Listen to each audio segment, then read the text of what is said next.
welcome to my YouTube channel. කොහොමද ඉතින් යාළුවනේ සුබ දවසක් කියලා ප්‍රාර්ථනා කරනවා. ඔයගොල්ලන්ව සාදරයෙන් පිළිගන්නවා අදත් මගේ YouTube channel එකට. ඉතින් මල්ලි කොහමද ඔයාලට good morning.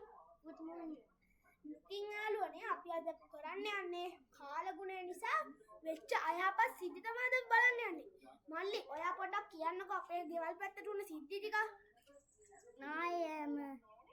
අයියා අපිට ගලුප් පෙරළුණා මතකද? අනේ යාළුවනේ ඉතින් ඒ වගේ කරදර අපිට ගොඩක් වුණා. ඉතින් යාළුවනේ මම ඔයගොල්ලන්ට පෙන්නන්නම් අපේ ගෙදර. එයා මෙත් ගෙදරටත් අපේ ගෙදරටත් තුන ගොඩක් අයහපත් කාලගුණේ ඉඳ උන සිද්ධීන් ගොඩක්. ඒ අතරේම අපි පෙන්නනවා මුල් තියෙන්නේ. ඒ මුල් වලින් අපේ පරිසරයේ සෝදා යම වලක්කුණ හැටි. ඉතින් ඔයගොල්ලෝ මේ වීඩියෝ එක දිගටම නරඹන්න. ඒ වගේම මේ වගේ වෙනස් වීඩියෝ දිගටම බලන්න. ඔයාලා subscribe කරලා තියාගන්න. ඉතින් යාළුවනේ හරි යාළුවනේ අපි අද බලමු ඉතින් කොහොමද අපිට නායකයන් තියෙන විදිය කියලා. ඉන්නකොට ටික. හරි යාළුවනේ ඉතින් අපි බලමු මේ වෙලා තියෙන සිද්ධි කොට. ඉතින් බලන්නකෝ යාළුවනේ මේ ගොඩක් හොඳට ලස්සන්ට හිර වෙලා තිබ්බ පස් කණ්ඩිය. ඕගොල්ලන්ට පේනවා ඇති මෙහෙම ඉදිතලාගෙන යන විදියටම ඇවිල්ලා තියෙනවා. මේක තවත් දුරට වැඩියෙන් එන්න තිබ්බා. මේ තියෙන පරිසරයේ තියෙන ගස් වල නිසා තමයි මේක ආරක්ෂා වුනේ. ඔයගොල්ලන්ට අපි ඒ වගේ පොඩි සිද්ධියක් පෙන්නන්නේ කියන්නේ.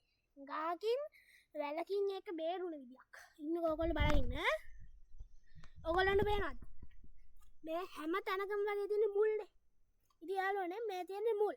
ඉතින් ඔයගොල්ලෝ බලන්න මේ මුල් දෙකක් අතර වේග නිසා තමයි මෙච්චර වර්ෂාවකින් මේ තැන බේරුනේ. ඔන්න මේනදී මේකේ කලින් ෆොටෝ එක මට වෙන්න තිබ්බ මං ගාව දැන් ඒක නෑ. ඕගොල්ලන්ට මම වීඩියෝ එකක් දාන්නම් ඔය එක වුණ විදිය. මේ දින යාළුවනේ පරිසරයේ වුණ සිද්ධි. ඒතකොට යාළුවනේ ඕගොල්ලෝ බලාගෙන ඉන්න මෙන්න මෙතන. ඒ හොඳට පේනවද බලන්නකෝ අර. මෙන්න මේ වගේ තැනක උඩට බලමුන්නකෝ ඔයා. හොඳට බලන්න මේ හරියම. ඔය පොඩ්ඩක් කියලා හිතුවර යාළුවනේ අපි ඕගොල්ලන්ට පෙන්නන්නම්කෝ. පෙන්නන්න විදියක් නෑ මම කම්පියුටර් එකේ වීඩියෝ එඩිට් කරන්නේ අනිත් ෆෝන් එකේ බැටරි නෑ. ඉතින් යාළුවනේ පොඩ්ඩක් ඉන්න මම.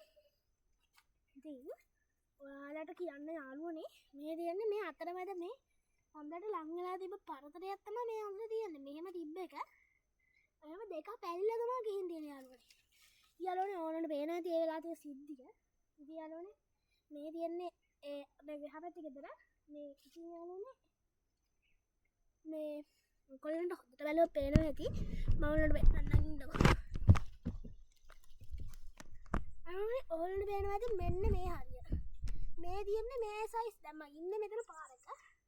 මේ ඉස්සෙහා තියෙන්නේ මේ අපි පාර සයිස් කෑල්ල. මේ හොල්ලන යාලකට වෙන්නන්නේ නේද? ඉතන අපේ කියලා. හරි වෙනවනේ. යාළුවනේ ඕගොල්ලෝ හතර වෙනවනේ මෙන්න මේ කෑල්ල. මේ කෑල්ල අපිට නිරකට තියෙන කෑල්ල. හරි යාළුවනේ. ඉතින් යාළුවනේ ඕගොල්ලෝ හතර බලන්න මෙන්න මේ කෑල්ල වැටෙන්නේ නැත්තේ කියලා. එතකන් මේ බෑන්ග වැටෙන්නේ නැත්තේ මොකද කියලා ඔයගොල්ලෝ දන්නවද? මල්ලි මේ කෑල්ල වැටෙන්නේ නැත්තේ කියන්නේ ඕලා මුල් නිසා. අන්න බලන්න යාළුවනේ මෙන්න මේ කෑල්ල තාදකටම වැටෙන්නේ නැහැ. ඉතින් යාළුවනේ අන්න එකයි ඔයගොල්ලන්ට කියන්නේ එක ගහක් කැපුවොත් ගස් 100ක් හිටන්නේ. ඉතින් යාළුවනේ ඒ අදහසත් එක්කම මම අද මේ වීඩියෝ එක ඉවර කරනවා. ඉතින් යාළුවනේ ඔයගොල්ලන්ට සුබ දවසක්. මේ වගේ වීඩියෝ හැමදාම බලන්න ඔයගොල්ලෝ අපිට subscribe කරලා තියාගන්න.